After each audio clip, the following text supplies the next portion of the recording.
प्राचीन काल में देवराज इंद्र स्वर्ग लोक के सबसे शक्तिशाली और वैभवशाली राजा माने जाते थे। उनके पास ऐश्वर्य, सम्मान और अपार शक्ति थी। लेकिन कभी कभी अहंकार सबसे बड़े देवताओं को भी पतन की ओर ले जाता है।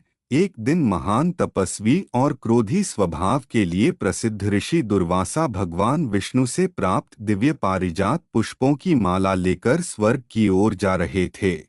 मार्ग में उनकी भेंट देवराज इंद्र से हुई, जो अपने दिव्य हाथी ऐरावत पर सवार होकर जा रहे थे। ऋषि दुर्वासा ने प्रसन्न होकर वह दिव्य माला इंद्र को आशीर्वाद स्वरूप भेंट की।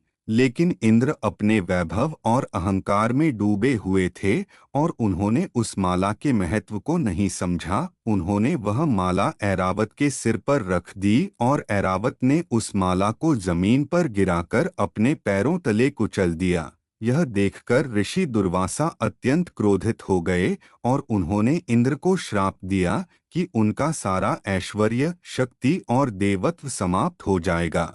श्राप के प्रभाव से इंद्र और सभी देवताओं की शक्ति धीरे धीरे कम होने लगी और असुरों ने स्वर्ग लोक पर आक्रमण कर दिया। देवताओं को अपनी रक्षा के लिए भगवान विष्णु की शरण में जाना पड़ा। दोस्तों, यदि आप सनातन धर्म की इन दिव्य कथाओं को पसंद करते हैं तो कमेंट सेक्शन में राम राम, हरे कृष्ण, हर हर महादेव या हिंदू धर्म से जुड़ा कोई भी पवित्र शब्द जरूर लिखें।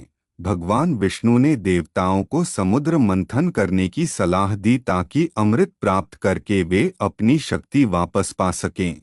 इस प्रकार दुर्वासा के श्राप ने देवताओं को विनम्रता और धर्म का महत्व सिखाया और यह कथा हमें सिखाती है कि अहंकार चाहे कितना भी बड़ा क्यों न हो, अंत में विनाश का कारण बनता है और सच्ची शक्ति हमेशा नम्रता और धर्म पालन में होती है।